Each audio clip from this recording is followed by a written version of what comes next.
got so much fucking design on right now. Bring it down, bring it down, make it come out that thing, all the thoughts on the Assalamualaikum warahmatullahi wabarakatuh. Perkenalkan, nama saya Isni Fajaria dengan NIM 050417249. Semester 6, Program Studi Ilmu Pemerintahan, Fakultas Hukum, Ilmu Sosial, dan Ilmu Politik, Universitas Terbuka tahun 2026, UPBJJ Samarinda. Pada kesempatan ini, saya ingin mempresentasikan tugas 3 mata kuliah Manajemen Pelayanan Publik. Pada tugas sebelumnya, saya telah menganalisis mengenai kasus pelayanan publik tentang permasalahan pelayanan administrasi kependudukan di kantor Desa Lombok, Kecamatan Longikis, Kabupaten Pasir, Kalimantan Timur. Dan dalam video praktik ini, saya akan memaparkan solusi inovatif dan strategi implementasinya untuk peningkatan pelayanan administrasi kependudukan di kantor Desa Lombok, Kecamatan Longikis, Kabupaten Pasir, Kalimantan Timur. Berikut penjelasannya. Penjelasan singkat masalah. Berdasarkan hasil analisis permasalahan pada tugas 1 dan 2 melalui observasi dan wawancara yang dilakukan di kantor Desa Lombok, masih ditemukan beberapa permasalahan dalam pelayanan administrasi kependudukan. Permasalahan pertama adalah keterlambatan pelayanan administrasi. Masyarakat sering menunggu cukup lama untuk mendapatkan surat pengantar kartu tanda penduduk atau KTP, surat pengantar kartu keluarga atau KK, surat keterangan tidak mampu atau SKTM, maupun dokumen administrasi lainnya. Hal tersebut disebabkan oleh keterbatasan sumber daya manusia seperti keterbatasan pegawai, kurangnya kedisiplinan aparatur, dan proses administrasi yang masih manual. Permasalahan kedua adalah fasilitas pelayanan di kantor Desa Lombok masih kurang memadai. Ruang tunggu masyarakat terbatas dan belum tersedia sarana pendukung pelayanan seperti papan informasi dan nomor antrian. Kondisi tersebut membuat masyarakat merasa kurang nyaman saat menunggu pelayanan. Permasalahan ketiga adalah minimnya informasi mengenai prosedur dan persyaratan pelayanan, sehingga masyarakat sering datang dengan dokumen yang belum lengkap. Permasalahan keempat adalah rendahnya disiplin sebagian aparatur desa yang berdampak pada keterlambatan proses pelayanan. Jika kondisi ini terus berlangsung, maka tingkat kepuasan masyarakat akan menurun dan kepercayaan masyarakat terhadap pemerintah desa juga akan berkurang. Solusi inovatif yang ditawarkan. Untuk mengatasi berbagai permasalahan tersebut, solusi yang dapat ditawarkan adalah penerapan sistem administrasi digital desa atau SADD, yaitu suatu sistem administrasi berbasis komputer yang terintegrasi untuk menggantikan sistem pelayanan manual yang selama ini digunakan. Solusi ini didasarkan pada teori e-government yang menekankan pentingnya pemanfaatan teknologi informasi dalam penyelenggaraan pemerintahan. Sistem administrasi digital desa merupakan sistem pelayanan berbasis digital yang bertujuan mempercepat proses administrasi, meningkatkan akurasi data, dan mempermudah akses informasi bagi masyarakat. Komponen utama sistem administrasi digital desa meliputi database kependudukan terintegrasi, penyimpanan data penduduk secara digital yang memungkinkan akses cepat, mudah, dan akurat. Lalu, template dokumen digital, format surat dan dokumen desa yang siap digunakan untuk mempercepat proses pelayanan.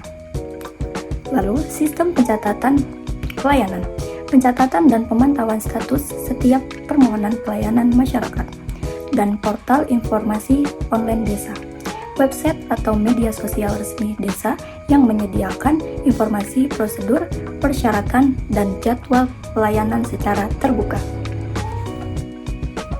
Inovasi ini kemudian didukung oleh 4 program pendukung lainnya, yaitu penyusunan standar operasional prosedur atau SOP pelayanan yang jelas, program peningkatan kapasitas dan pembinaan disiplin aparatur desa, penataan fasilitas pelayanan yang nyaman dan ramah masyarakat, dan program pelayanan jemput bola melalui pelayanan keliling dan konsultasi daring.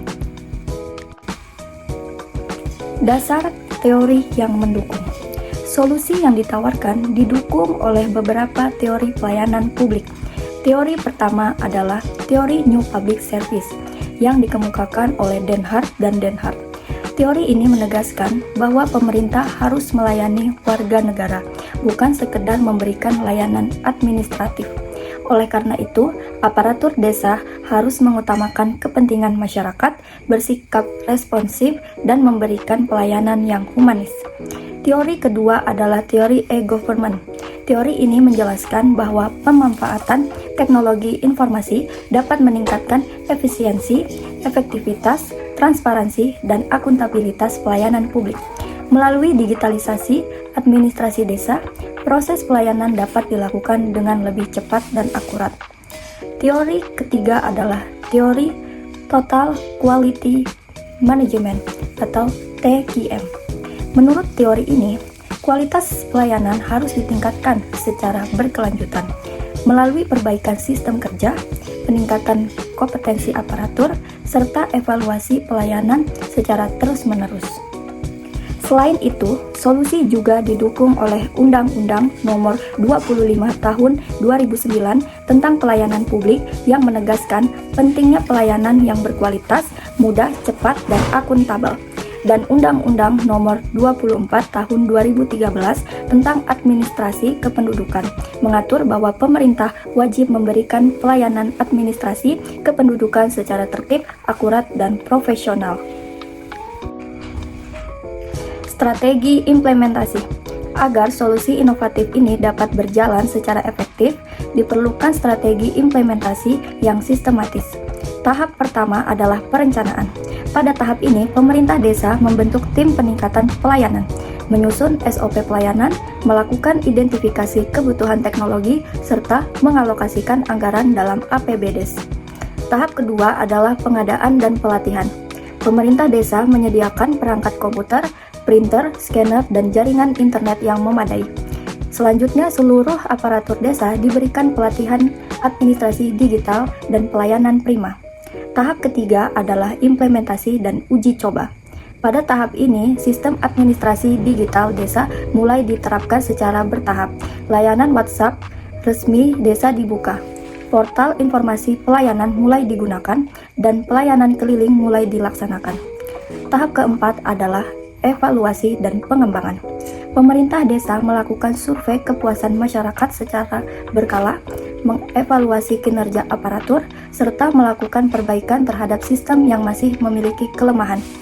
Pihak yang terlibat dalam implementasi ini meliputi kepala desa, perangkat desa, Badan Permusyawaratan Desa, pemerintah Kecamatan Long Ikis, Dinas Dukcapil Kabupaten Pasir, tenaga ahli teknologi informasi, dan masyarakat sebagai penerima layanan. Dampak positif dari solusi. Apabila inovasi ini berhasil diterapkan, maka akan memberikan berbagai manfaat. 1. Waktu pelayanan menjadi lebih cepat. 2. Kesalahan administrasi dapat diminimalkan. 3. Informasi pelayanan menjadi lebih transparan dan mudah diakses. 4. Disiplin serta profesionalisme aparatur desa meningkat. 5. Kepuasan dan kepercayaan masyarakat terhadap pemerintah desa semakin tinggi. Dan 6. Terwujud pelayanan publik yang efektif, efisien, transparan, akuntabel, dan berorientasi pada kepentingan masyarakat. Kesimpulan. Berdasarkan hasil analisis yang telah dilakukan, permasalahan pelayanan administrasi kependudukan di kantor desa Lombok dapat diatasi melalui penerapan sistem administrasi digital desa, penyusunan SOP pelayanan, peningkatan kapasitas aparatur, penataan fasilitas pelayanan, serta pelayanan jemput bola kepada masyarakat. Solusi tersebut sejalan dengan Undang-Undang Nomor 25 Tahun 2009 tentang Pelayanan Publik, Undang-Undang Nomor 24 Tahun 2013 tentang Administrasi Kependudukan, Teori New Public Service, e-Government, dan Total Quality Management. Dengan implementasi yang tepat, diharapkan kualitas pelayanan publik di Desa Lombok dapat meningkat secara berkelanjutan dan mampu memenuhi harapan masyarakat. Sekian presentasi dari saya. Terima kasih. Wassalamualaikum warahmatullahi wabarakatuh.